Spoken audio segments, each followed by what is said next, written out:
Hello, so we'd like to look at the practice packet K6 here, and first section, which is section 2. So we're going to go over the question by question, and please take out your practice packet, and then let us try to go through the questions together. First question, they are saying that if 5 over D is equal to 3 over 2. Now the question is that in that case, what is 2D? Now, in order for us to calculate this one, obviously what we can do is we can try to cross multiply them. Yes, we can do that. Then we get 3D must be equal to 10. Then here, by dividing it by 3, then D must be equal to 10 over 3. But since we are looking for 2D, then what we have to do is multiply this one by 2. Then instead of 10 over 3, we'll end up getting 20 over 3. Now, so 20 over 3 is what we have, but if you were to convert this one into the mixed number, then this will be equal to 6 and a 2/3. Alright, so that was choice C. Let us move on to the next question. Number 2. Raphael just bought a piece of furniture from a store that sells only sofas and chairs. Now, since they sell sofas and chairs, let's look at choice by choice. A piece of furniture is a sofa. Or it can be a chair too, so we have no idea about that one. So as B is not correct also, because piece of furniture is a chair, but it can be sofa also.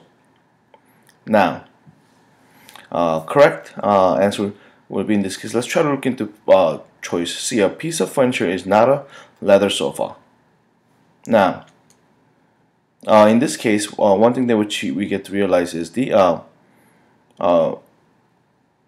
it could be a leather sofa too, because in this case, they are selling a sofa or chair. So a piece of furniture is not a wooden chair. It could be a wooden chair. We have no idea, but choice E will be our answer, because the piece of furniture is not a wooden table, because that would be correct, because they don't sell table. They only sell sofas and chairs.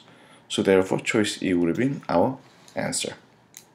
All right, number 3.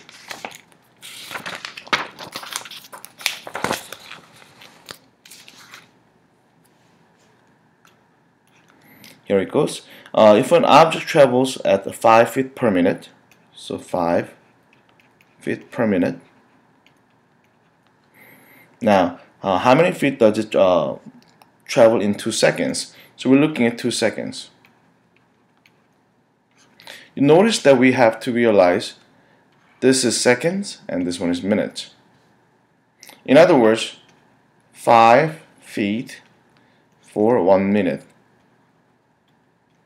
That's the rate at which we have. But we need to convert that into the seconds. How fast will it be going in 1 second? So in fact, in order for you to convert this one into the seconds, what we have to do is this. As long as we multiply top and bottom, as long as we multiply by 1, then we're not changing the value. But how can you multiply by 1? That means top and bottom has to be equal to each other. This is called unit conversion. Now, since the minute is on the bottom, we can multiply that by minute to cancel out. Now, but what we want is we want to convert the minute into the seconds. Now, then what's the equal values here? That's right, 1 minute is equal to 60 seconds. So minute and minute cancels out. So here we realize that the rate 5 feet per minute in fact is equal to 5 feet per 60 seconds. In other words, 1 over 12 feet per second.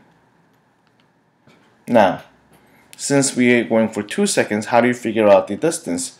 That's right, distance is equal to speed times time, which will be equal to 1 over 12 feet per second times 2, which will be equal to 1 over 6 feet.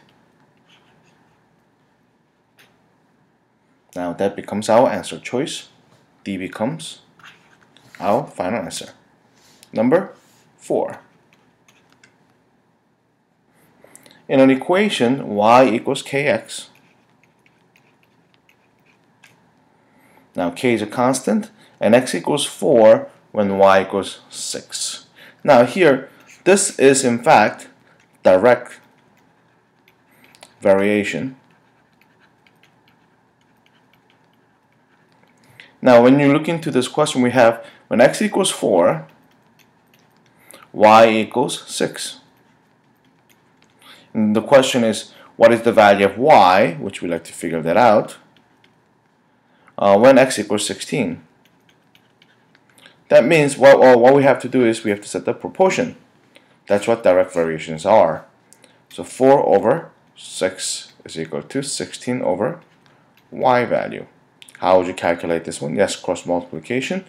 We end up getting 4y will be equal to 96. So dividing it by 4 on each side, y must be equal to 24.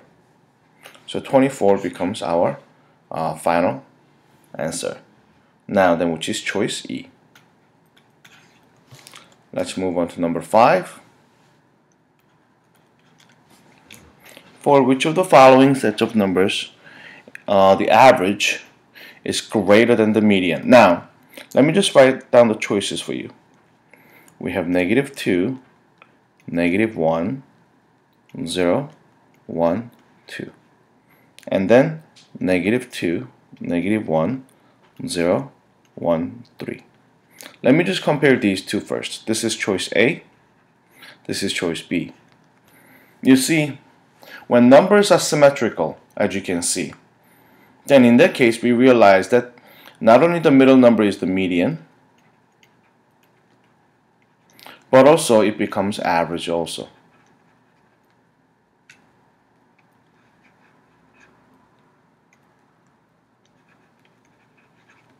Now,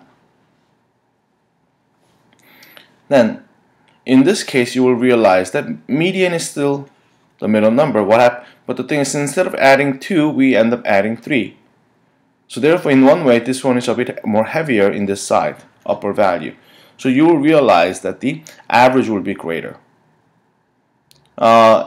In case if you're curious, you can actually calculate this one. Median, we know that to be equal to 0. What is the average? We just have to add them up, everything. Then when you add them up, sum is equal to simply 1.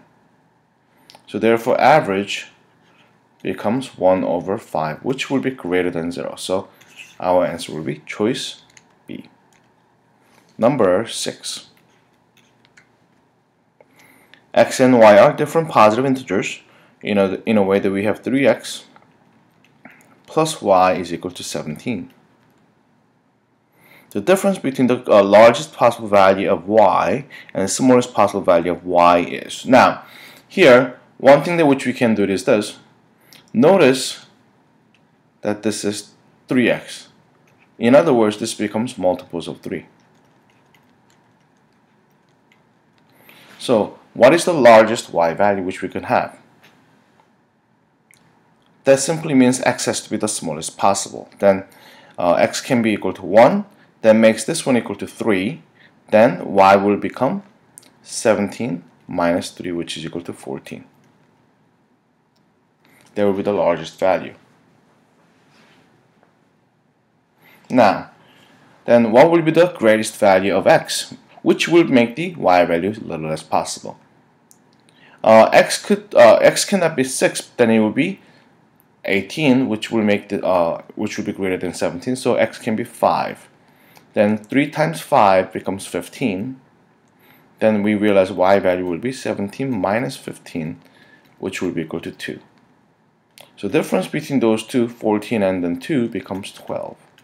So 12 becomes our answer, which is choice C. Alright, let us move on to number 7. Number 7 we have A is equal to 9c squared. Alright, plus 4. How about B? B is equal to 7 plus 3c. What is A in terms of B? Now they're trying to see what is A in terms of B. Then in this case, what we have to realize is that, is there any connection between A and then B? That's right, there's connection is 3C and 9C squared, because 9C squared in fact is equal to 3C entire quantity squared. So then what we can do is we can solve for 3C, which is equal to, by subtracting 7 on each side, we get B minus 7 must be equal to 3C.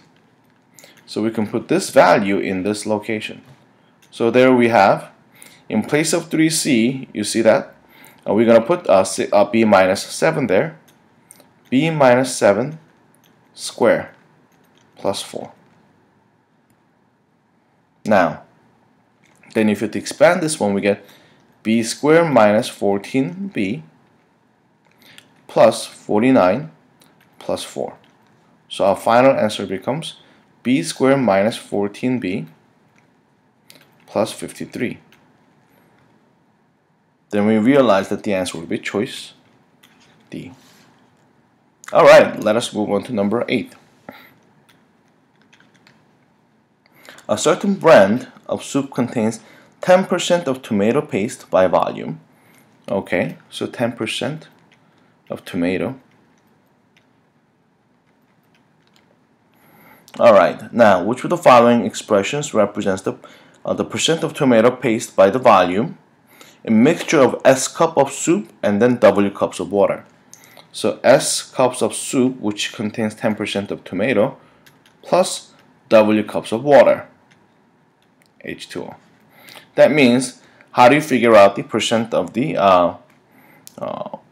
tomato paste? That means percent is part over whole, as we know, and multiply that by 100. Whole thing will be simply, yes, S plus W. Now, but how much of tomato do we have? Yes, 10% of S, so therefore 0.1 S. Multiply that by 100. Of course, when you multiply, the value will go to the numerator here, so we end up getting 0.1 times 100 becomes 10S over S plus W in percent. Then we get to realize that it will be choice D. That becomes our answer. Alright, number 9. Number 9, we have D plus 2H is equal to 8. Now, 4D is equal to 10. Then what is the value of H? So that's the question mark. Then obviously here we have, we can divide by 4. Then D will be equal to 2.5. So by putting 2.5 in place of D, our new equation now becomes 2.5 plus 2H will be equal to 8. By subtracting 2.5, we get 2H must be equal to 5.5. Well, in other words, it will be 11 over 2. So by dividing by 2, we get H will be equal to 11 over 4. That becomes our answer, or anything equivalent to that as a decimal point. Let us move on to number 10. Number 10. A certain book club charges $35 per year plus $4.50 of so $35 first, and then $4.50 every book ordered through the book club. Now, in this case, underline the word every book because, or every. What this one tells us that this question can be easily transferred as y equals mx plus b, the linear function, which we are more familiar with.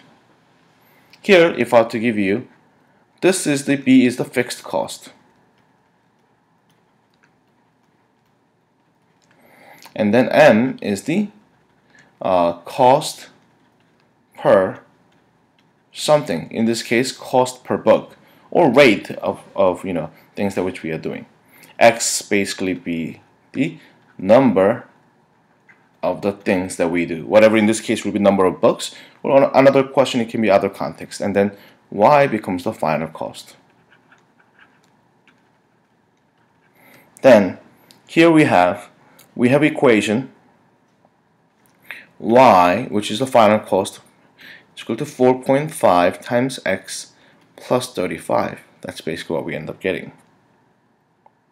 And then the second part of the question, it says, if Mr. Jones was charged $62, how many books did he order? So all we have to do is 62. It's equal to 4.5 X plus 35. Obviously, when you subtract 35, we get 4.5X is equal to 27. Then by dividing by 4.5, then X will become 18.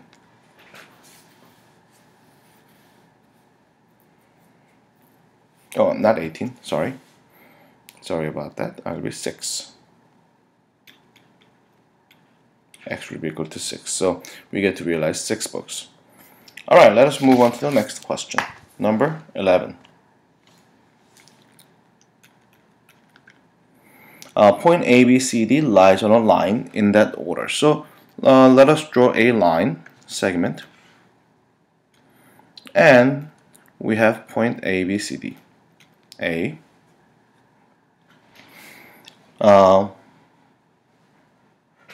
B is the midpoint of AC. So if I have C here, B has to be midpoint, so around here.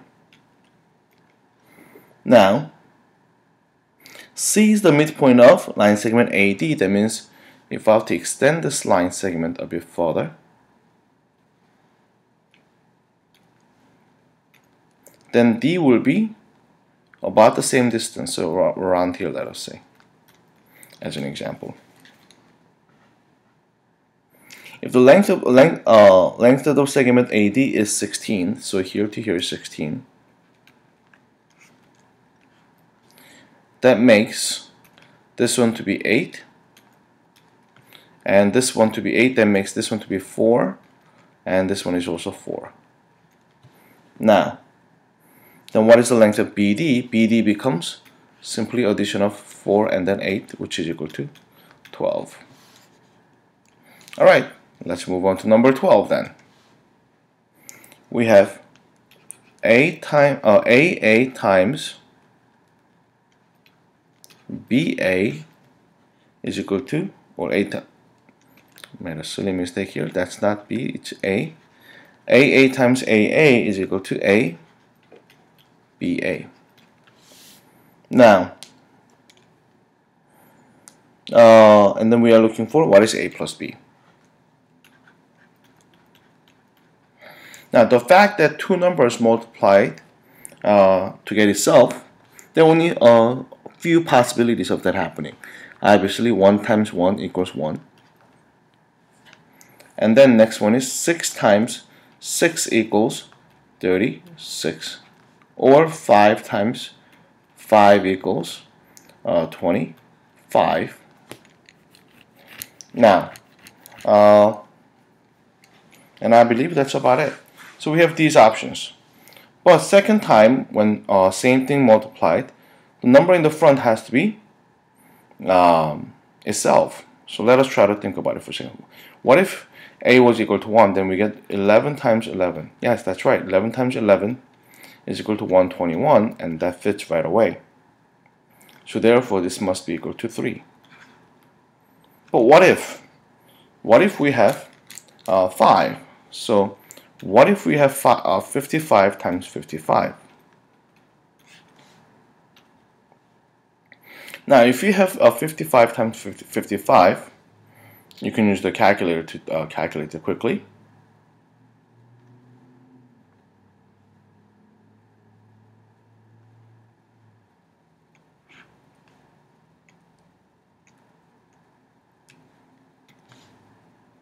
$55 times 55.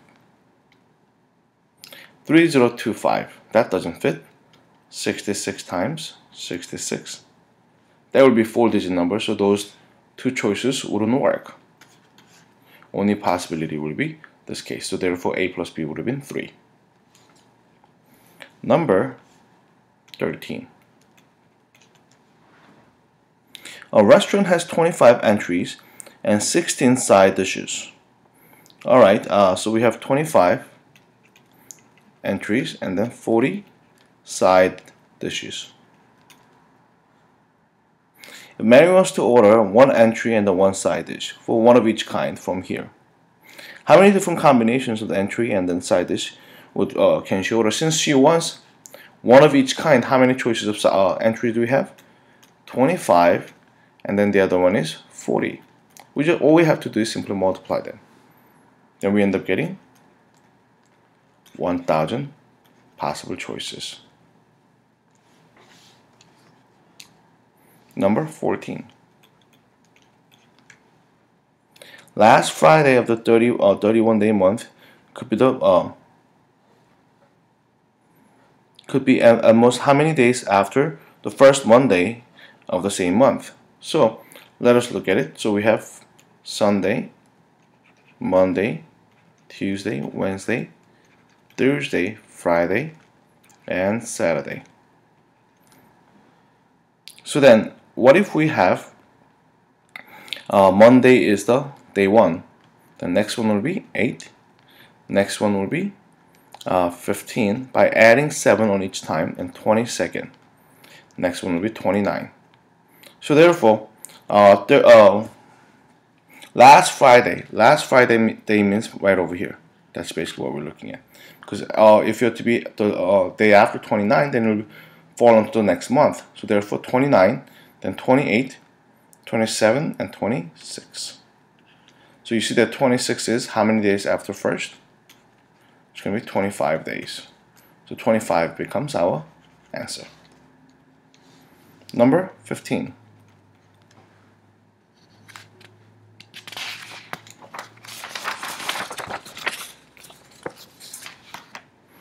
So they gave us the n factorial. So what is the value of 29 factorial over 27 factorial? Now, if you wanted to do this one in your calculator, it might be somewhat tough. But I want you to look into this one. 29 times 28, 27 times 26, and then it's going to continue. Notice, whenever numbers repeat, we have to be careful about that. So 27 factorial starts from 27 times 26. Oh, wait a minute, numbers repeat here. And it continues. That means, what do you realize? All these numbers will cancel out. And we are left with 29 times 28. So here it goes. 29 times 28. That becomes 812. 812 becomes our final answer. Number 16. So we have a circle.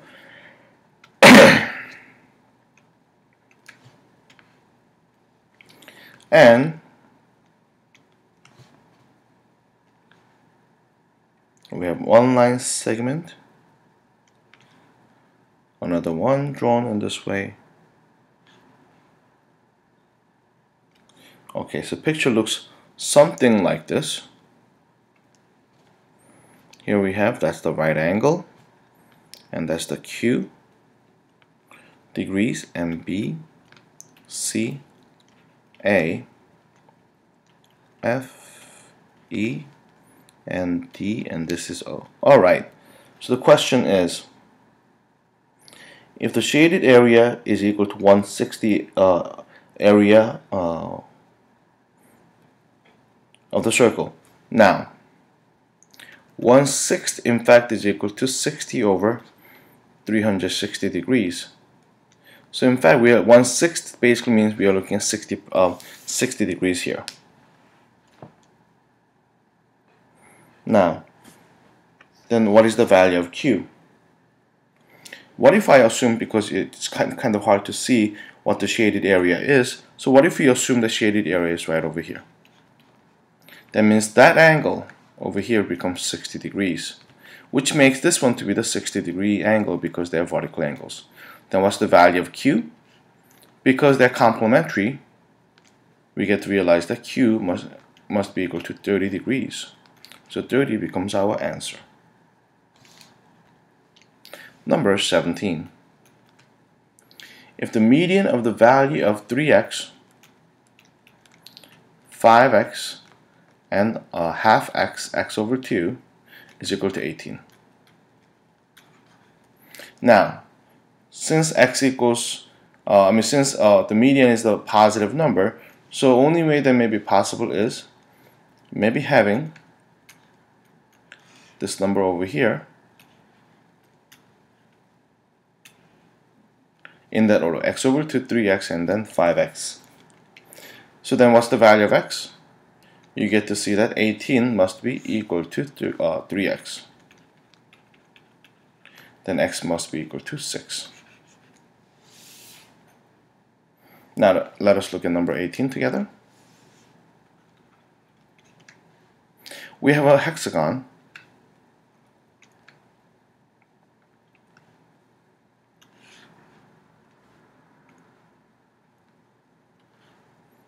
Looks something like this on your picture, and here we have that's equal to 140, 100, and B and A 150 and 120. What is the sum of A plus B? Now, in order for you to get the A plus B, we have to realize that what is the measure of this sum of the angles, sum of the interior angles of a hexagon. Now, sum of interior angles of a polygon can be calculated by n minus 2 times 180. Now, if you didn't know this formula, what you could have done was simply, hey, wait a minute, from any point I can have one triangle, two triangles, I could have 1, 2, 3, 4 triangles. That means 4 times 180. Same idea basically. In this case, since n is equal to 6, we have a hexagon, so we get to realize A plus B plus 120 plus 140 plus 100 plus 150 must be equal to 6 minus 2 times 180. Now, if you're to add up those values, we get to realize that A plus B plus